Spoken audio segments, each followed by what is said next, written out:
What's up, everybody? Jensen Cummings here. Thank you for tuning in. We are getting into an episode of Best Served Fast, where we focused on fast casual, multi-unit, growth concept. And we have Max Sheets, founder of Chicken and Max. Max, I'm messing up your name over here. Max Sheets, founder of Chicken Max in Wichita, Kansas. Whew, I have one job and I can't even do that, Max. Hey, we're not going to make it on 3 times fast. I hear you. All right.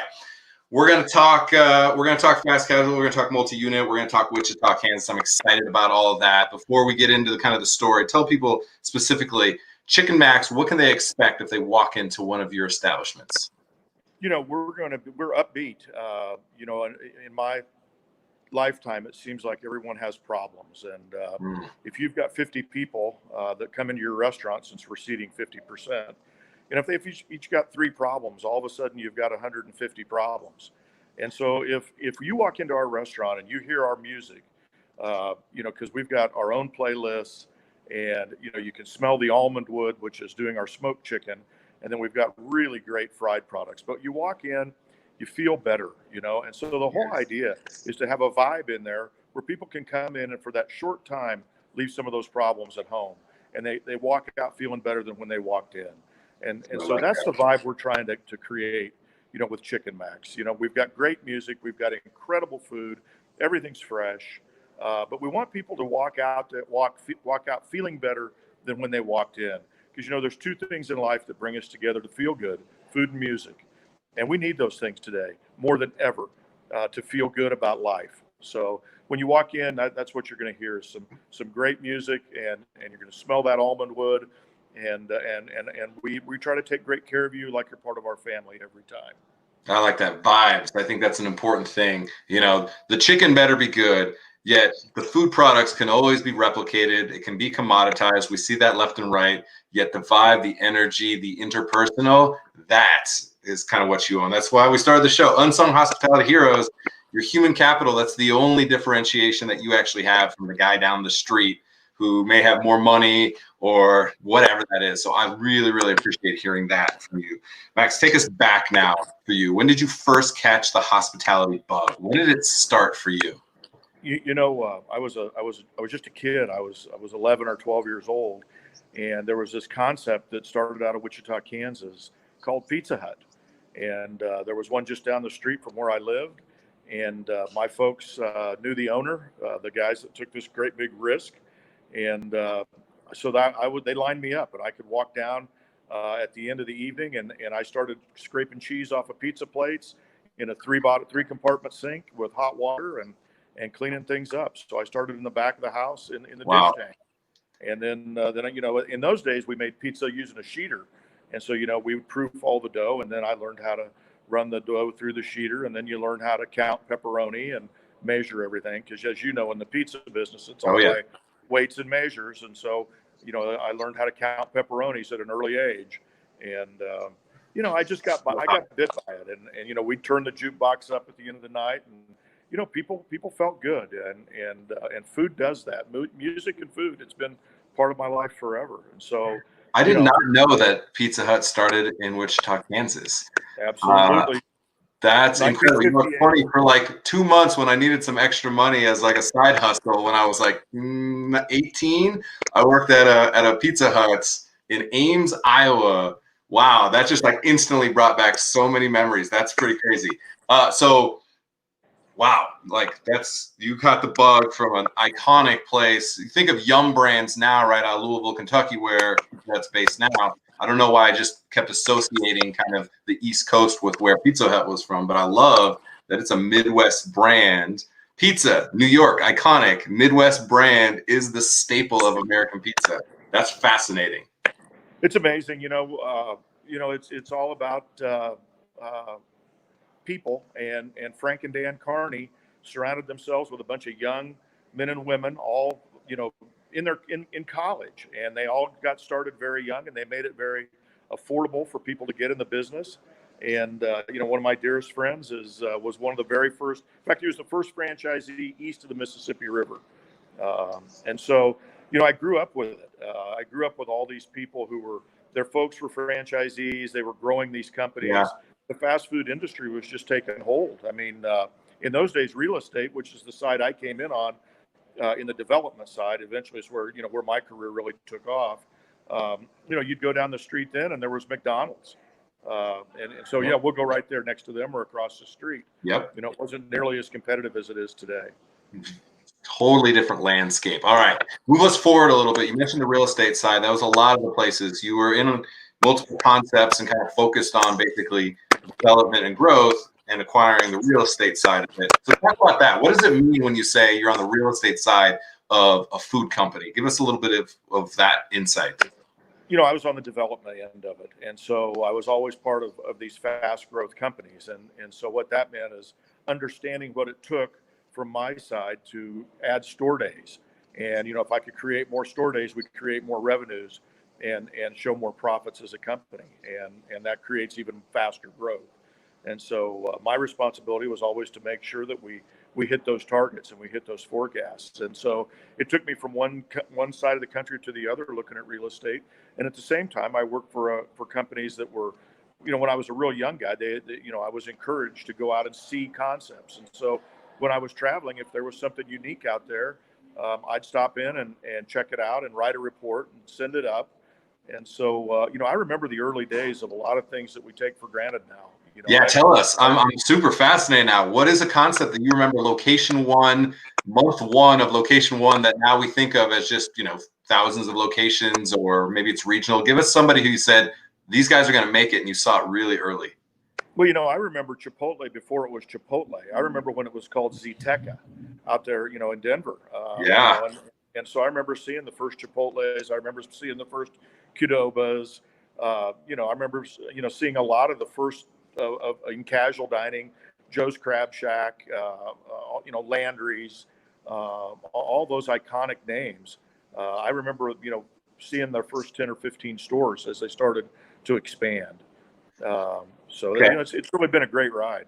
Unbelievable. Let's talk about a couple of the places you were leading up to kind of you and Chicken Max now. What are the couple stops in your career that really were seminal moments where you took something massive away that you see yourself like Pizza Hut at the very beginning? Definitely, I can tell you being connected to the vibe, the feeling, the humans, college kids, all of that clearly is part of your ethos. What are a couple other places where you really cemented some part of your approach to the restaurant business model?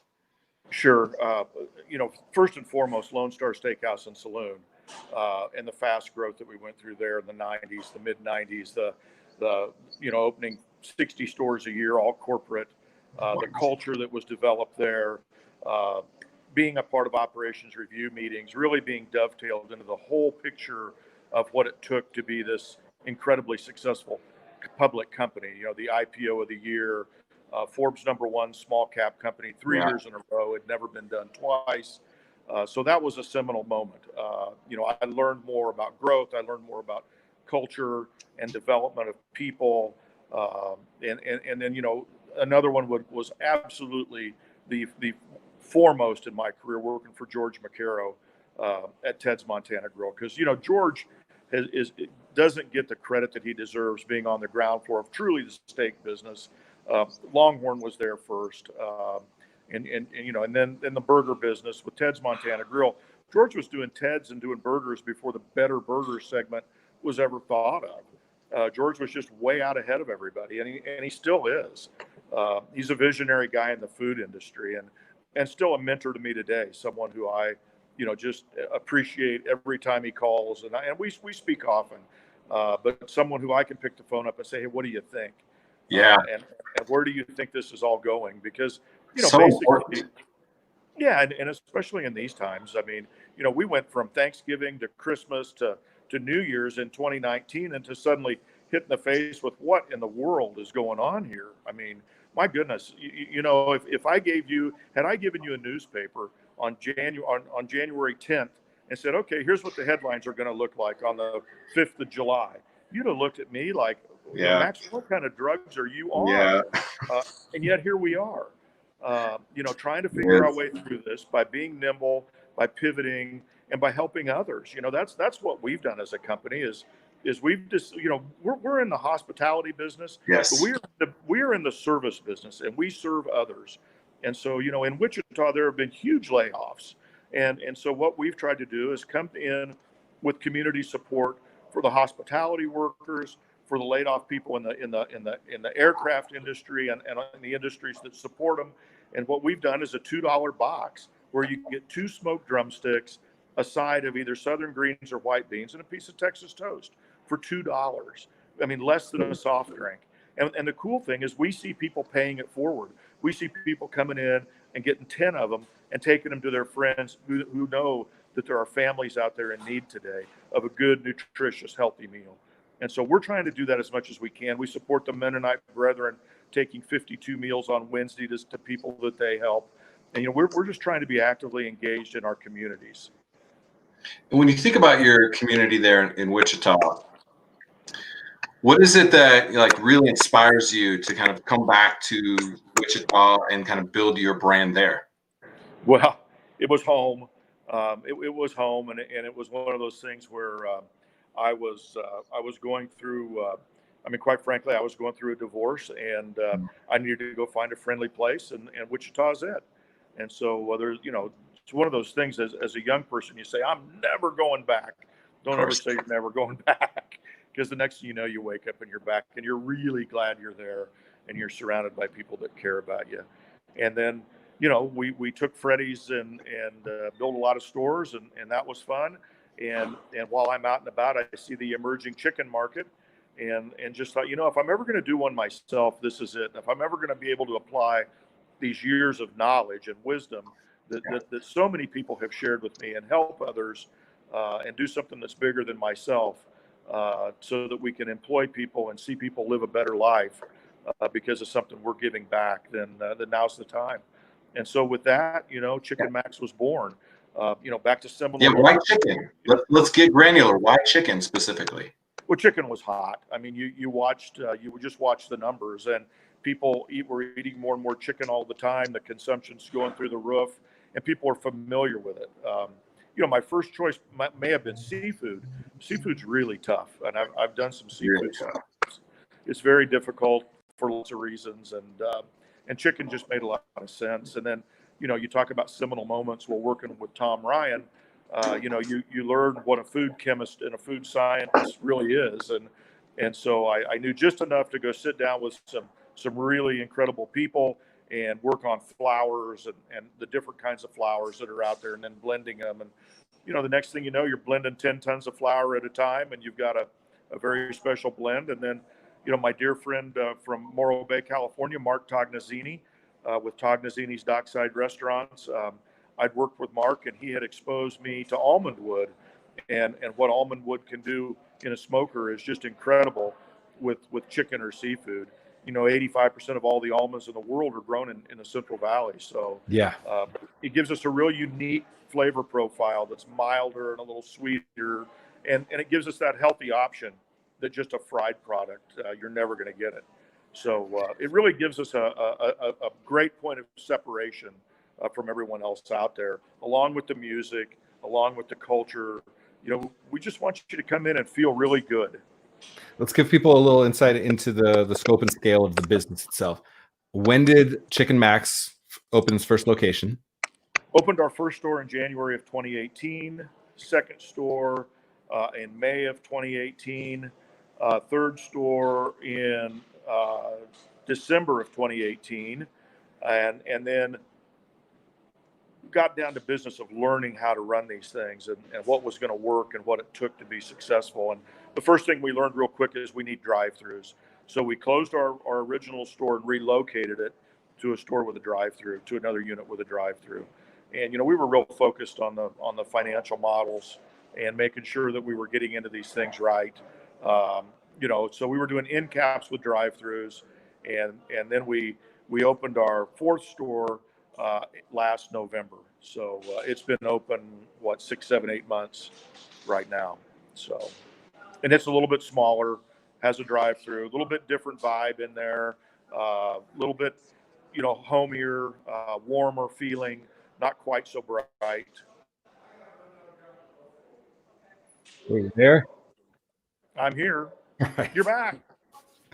You never know with these robots. All right. So, how many total units do you have? And maybe you said that. My apologies. Three. Okay. All in Wichita. All in Wichita right now. Got it. So you mentioned the vibe and what people can expect. You mentioned the almond wood and kind of the smoking. When I walk in the doors, practically, is it fast casual, queue line? Like, give us a little bit of walk us through a customer experience, the CX within your space. Yeah, it's fast casual. It's a queue line, and you come through, and then we either, depending on the time of day, we either deliver it to you or we call your number, just depending on how busy we are. But we're squarely fast casual. Got it. Let's talk about your team a little bit, right? Opening 60 locations in a year. I mean, that's crazy to me. What does it take? Who do you need on your team to be able to support, growing a concept? 3 locations, 60 locations, anything. I'm sure it just takes good people. It takes great people, from the hourly level up. I mean, not just in in the C-suite, not just in the executive level. I mean, it's the people that are behind the cash registers where the rubber meets the road. And everyone wants the same thing. They want to be able to make a living and take care of their family and feel good about what they do.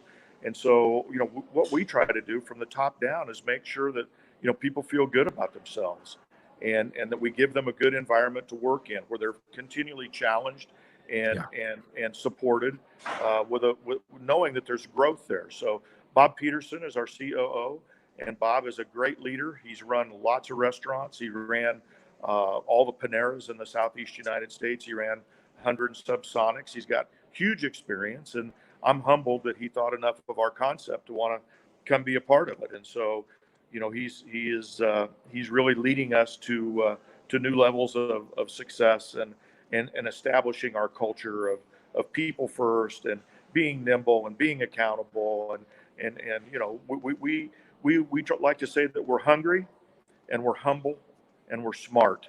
And the smart is that we're people smart. And so those are really 3 of our operating tenets. And we also understand that no one has all the right answers. Just because I'm the CEO doesn't mean I have all the right answers. I mean, the key is that we create an atmosphere where people are willing to share. And we understand that the wisdom is in the group. And so when you create that atmosphere where everyone's really willing to participate, because there isn't, then suddenly they become more and more engaged.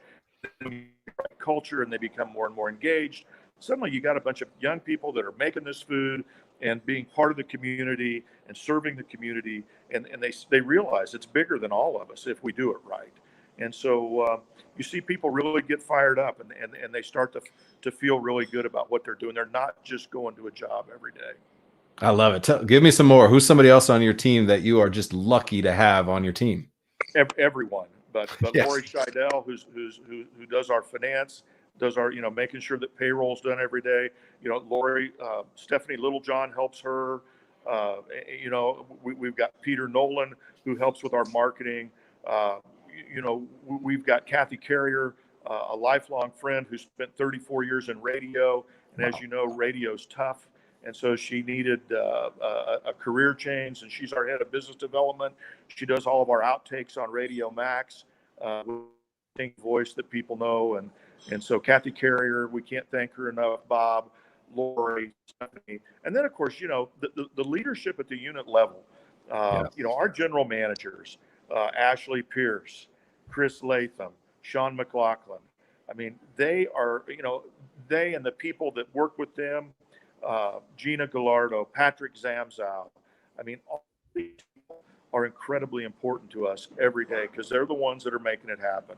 I mean, they're the ones that are greeting the guests and thanking the guests, and then everyone in the kitchens. We're putting together elite food. We're cooking to order. They're the people that make this thing happen, not me. I get on and talk to you, and I'm proud of them. They're the ones that enable me to come on and say, hey, we're doing something pretty special here.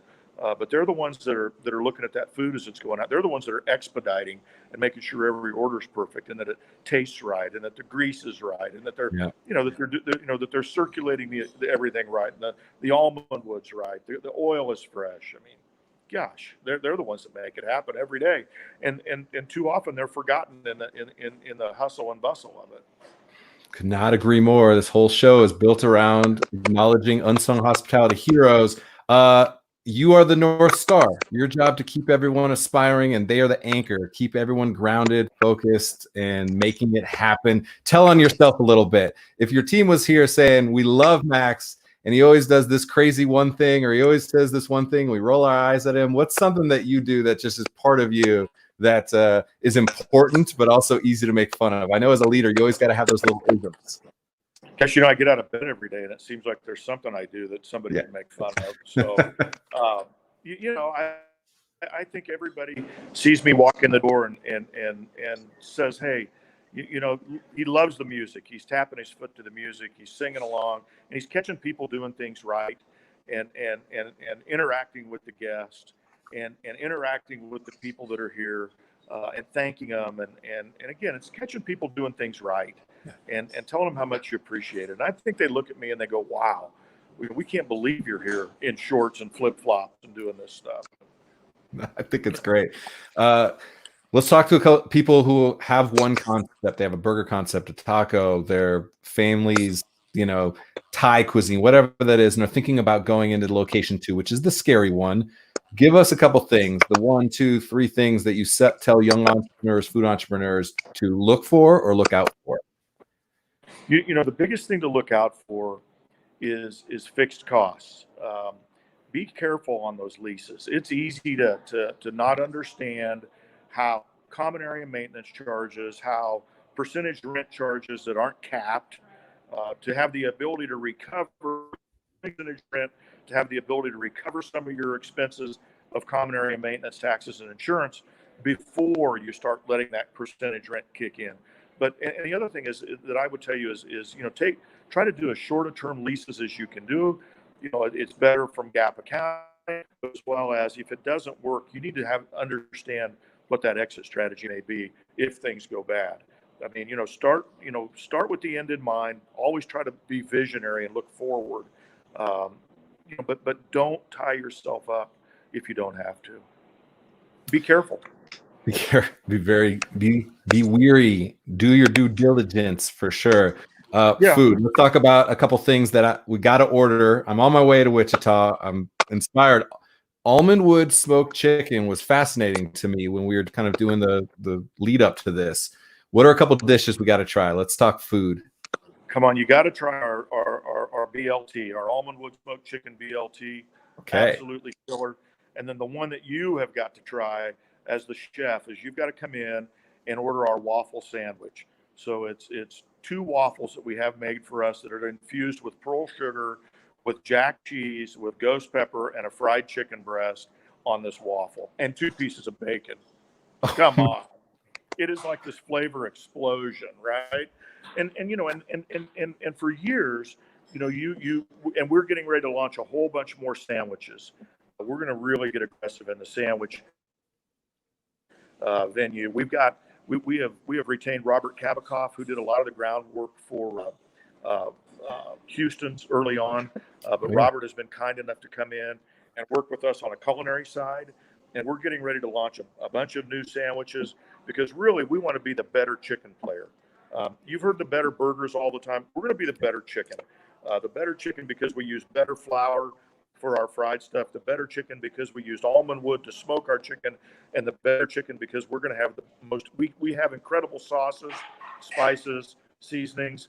We've got a flamin' fowl that's really hot. We've got a secret seasoning spice that you'd get a kick out of because it's got duck fat in it, and then we've got a regular fry shake, but then we've got a jalapeno lime dipping sauce and a traditional Cajun dipping sauce, and of course our 2 kinds of barbecue. And we make everything in-house, from our ranch dressing on. And I mean, it's just incredible flavor profiles. So you're going to see a lot of that and continue to change. We're going to continue to grow that because I think you've got to be nimble. And I think a lot of these other brands, though they may be doing huge numbers, they get stale pretty quick. So we're going to continue to work on new flavors, new offerings, do a lot of LTOs. The ones that stick will become part of the menu, and the ones that don't, we'll try something different next time. Innovation is key. It's a must in this industry. Things move very fast for sure. Max, I really appreciate being on. So insightful. Your journey is inspired and inspiring. So thank you so much for being on the show. Thank you so much for having me. I really appreciate it. This has been a fun 30 minutes. Thanks. Anytime, call anytime. We'll get together in Wichita or in Denver. Let's go share some food. Let's share a meal. Let's sit and talk. That's the way of our industry. Hospitality first. Max, thanks so much. Have a great day. You too. Thank you. Cheers. All right. Technology today. Sorry. I think there was a lot of popping and clicking. I'm not sure what that was, but it sounded pretty good when he was talking, at least. It sounded like garbage when I was talking, but I think it might always sound like garbage when I'm talking. Who knows? Really, really great. Pizza Hut. I had no idea it started in Wichita, Kansas. And to see like a concept like that is American, like as American as it gets, whether you like it or not, and that's a whole other debate, that is seeing kind of something like that from its inception had to inform Max in massive, massive ways. And clearly, to mention that on the onset, it had a big, big influence. So a lot of good stuff there. Vibe. That was the biggest thing. Like if there's one word, Sophie, throw it up there. Vibe. The fact that there's vibe, I don't even know if he said it or I just vibed off of him and picked that up, but that is absolutely what I take away from this, is that the chicken, you have to innovate. You have to have damn good food, yes, but you need to make people feel something when they walk through those doors. And the fact that Max is walking in with his flip-flops, toe tapping, yes, it makes a lot of sense with the energy, the vibe. And we couldn't even keep up. You saw Sophie clicking through people's names. He mentioned everybody that he's getting to work with, at the top levels. But I'm sure if we had given Max more time, he would have give shout outs to every single one of his dishwashers, which I think is a really, really great thing. And that's why we want to have Max on the show. So appreciate you as always. Best served fast casual, multi-unit, growth concepts, ghost kitchens. We're going to really focus on that channel in that space, as that is an important emerging and momentum in the industry for sure within that segment. So appreciate you all as always. Cheers.